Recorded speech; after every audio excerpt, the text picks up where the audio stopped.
अस्सलाम वालेकुम friends and welcome back to our channel. Friends, आज हम बात करेंगे एक बहुत ही ज़्यादा सीरियस इशू पर जिसका डायरेक्ट ताल्लुक हमारी सेहत से है, यानी कि हम बात करने वाले हैं डिफ्थीरिया पर, जिसे आम जुबान में खन्नाक भी बोला जाता है।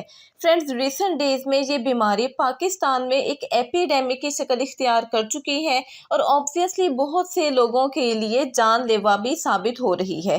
तो अपने इस वीडियो में बेसिकली हम ये डिस्कस करने वाले हैं कि डिफ्थीरिया क्या होता है, ये किस तरह से फैल सकता है, इसके पॉसिबली क्या क्या पोटेंशियल रिस्क हो सकते हैं, क्या क्या नुकसानात हो सकते हैं और अल्टीमेटली हम इससे किस तरह से बच सकते हैं।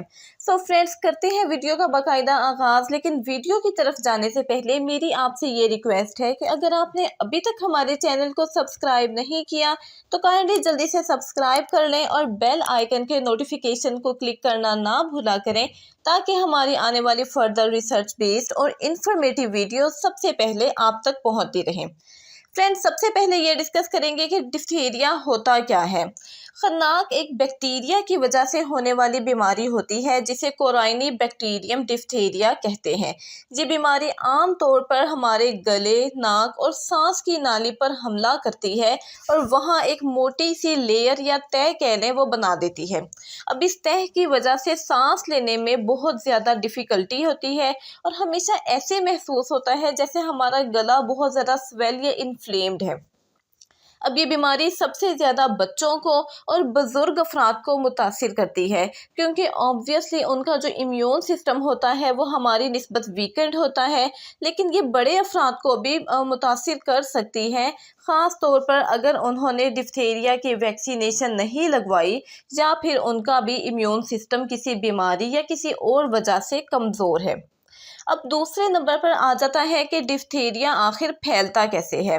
चूँकि डिफ्थीरिया एक इंतहाई मुतअद्दी बीमारी है, यानी ये इजीली एक इंसान से दूसरे इंसान में मुंतकिल हो सकती है।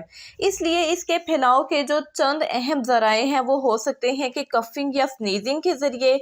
इसके अलावा आ जाता है कि क्लोज कॉन्टैक्ट, यानी अगर पास वाले शख्स को डिफ्थीरिया है तो खुदा ना ख्वास्ता वो जर्म्स आप में भी मुंतकिल हो सकते हैं। तीसरे नंबर पर आ जाता है कि मुतासरा शख्स की अगर आप इस्तेमाल की जो यूज़ की हुई चीज़ें हैं अगर आप उनको इस्तेमाल कर लेते हैं, जैसा कि टॉवल या खाने पीने की अशिया वगैरह।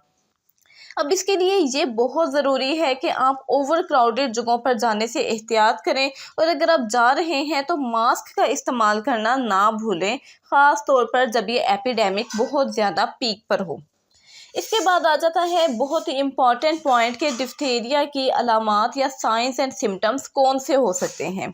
अब जो डिफ्थीरिया की साइंस हैं या सिम्टम्स हैं वो बेसिकली जब इनिशिएशन स्टेज पर हैं वो बहुत ही ज़्यादा आम हो सकती हैं, मगर जैसे जैसे ये बीमारी जो है वो प्रोग्रेस करती जाती है इसकी अलामात में भी उतनी ही ज़्यादा सवेरिटी आती जाती है, जिनमें सबसे ज़्यादा अहम ये है और सबसे ज़्यादा जो प्रोमिनेंट ये है कि वो हमें ये महसूस करवाते हैं कि हमारे गले में जैसे कोई शदीद तकलीफ़ है और ऐसे महसूस होता है जैसे गले में कोई चीज़ फंसी हुई होती है। इसके अलावा अक्सर औक़ात बुखार हो जाता है जो कि कम या ज़्यादा हो सकता है depending upon the condition of patient. इसके अलावा आ जाता है क्योंकि हमारे गले में एक लेयर बना देता है ये जो बीमारी है, इसलिए हमें हर वक्त सांस लेने में एक रुकावट, एक दुश्वारी सी होती है और बाज़ औक़ात ये हालत इतनी बिगड़ जाती है कि मरीज़ को फ़ौरन से हॉस्पिटल में लेकर जाना पड़ता है। इसके अलावा आ जाता है कि हमारे जिस्म में हर वक्त थकावट और कमज़ोरी महसूस होती है, क्योंकि ऑब्वियसली ये बीमारी हमारे इम्यून सिस्टम पर डायरेक्ट अटैक करती है। फ्रेंड्स, अब हम ये डिस्कस करेंगे कि ये बीमारी आखिर किस हद तक ख़तरनाक हो सकती है और ये हमारे जिस्म को कितना मुतासिर कर सकती है। अब मैंने आप लोगों से पहले ही ये डिस्कस कर लिया कि डिफ्थीरिया एक जानलेवा बीमारी है और ख़ास तौर पर उस वक्त अगर इसका फ़ौरी इलाज ना करवाया जाए। वजह इसकी ये है कि ये जो हमारा बैक्टीरिया है कोराइनी बैक्टीरियम डिफ्थीरिया, इससे रिलीज़ होने वाले जो टॉक्सिन्स हैं वो जिस्म के मुख्तलिफ हिस्सों में फैल जाते हैं और वो जो नुकसान करते हैं उनमें सबसे ज़्यादा नुकसान होता है दिल का, क्योंकि डिफ्थीरिया के टॉक्सिन्स दिल को बहुत सीवियरली मुतासिर करते हैं और दिल की धड़कन में बेतरतीबी कर सकते हैं और अल्टीमेटली इससे खुदा न ख्वास्ता दिल का दौरा भी पड़ सकता है। दूसरा नुकसान ये हमारे गुर्दों का करते हैं, क्योंकि इससे गुर्दों की जो फंक्शनैलिटी है वो बहुत ज़्यादा हद तक मुतासिर हो जाती है। तीसरा बहुत ज़्यादा अहम और मेजर नुकसान जो ये करते हैं वो हमारे न्यूरॉन्स यानी असाब का करते हैं, जिससे खुदा न ख्वास्ता जिस्म में सुन्न होना या फालिज होने के चांसेस बढ़ सकते हैं। फ्रेंड्स, इसके बाद हम ये डिस्कस कर लेते हैं कि अगर खुदा ना ख्वास्ता किसी शख्स को डिप्थीरिया हो चुका है तो उसका इलाज किस तरह से हो सकता है।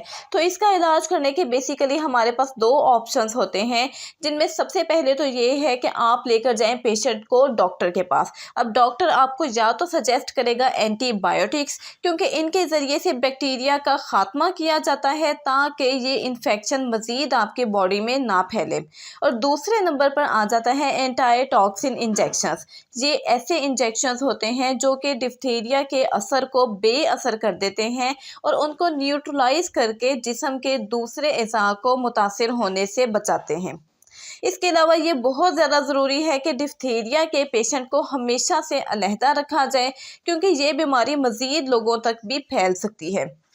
और इसके अलावा जो शख्स भी उसकी खिदमत कर रहा है या उसको सर्व कर रहा है, लुक आफ्टर कर रहा है, उस शख्स के इर्द गिर्द भी किसी जो दूसरे पर्सन को ना जाने दिया जाए और उसको भी हमेशा मास्क वगैरह प्रोवाइड किया जाए। अब इसके बाद ये आ जाता है कि डिप्थीरिया से बचाव हम किस तरह कर सकते हैं एज आ प्रिवेंटिव या प्रोफाइलैक्सिस। तो उसके लिए ज़रूरी ये है कि इंश्योर करें कि आपको और आपके बच्चों को इसकी वैक्सीनेशन लगी हुई है, क्योंकि ये हमारे पास डिप्थीरिया से बचाव का सबसे मौसर ज़रिया है। अब इसके बचाव के लिए जो वैक्सीन दी जाती है वो डी-टैप वैक्सीनेशन है, जो कि बच्चों को देना और उसके बाद बूस्टर डोज लगवाना भी बहुत ज़्यादा ज़रूरी है।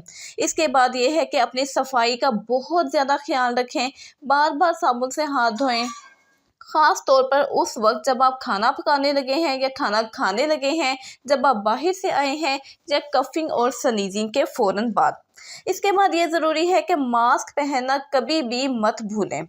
जब भी आप किसी ओवर क्राउडेड जगह पर जा रहे हैं तो आप मास्क लाजमी इस्तेमाल करें। और इसके बाद ये है कि क्लोज कॉन्टेक्ट से अवॉइड करें as possible as you can. Friends, and पर हम आपसे ये डिस्कस करेंगे कि ये जो डिप्थीरिया है ये एक ऐसी बीमारी है जिसको बिल्कुल भी हमें ओवरलुक नहीं करना चाहिए, ख़ास तौर पर पाकिस्तान जैसे मुल्क में जहाँ पर सेहत की सहूलतें बहुत ज़्यादा लिमिटेड हैं और जहाँ पर हैं वो ऑब्वियसली इतनी अफेक्टिव नहीं हैं। सो अगर आपको हमारी ये वीडियो अच्छी लगी है तो काइंडली इसको शेयर करें, लाइक करें, सब्सक्राइब करें और इसके साथ ही हमें इजाज़त दें।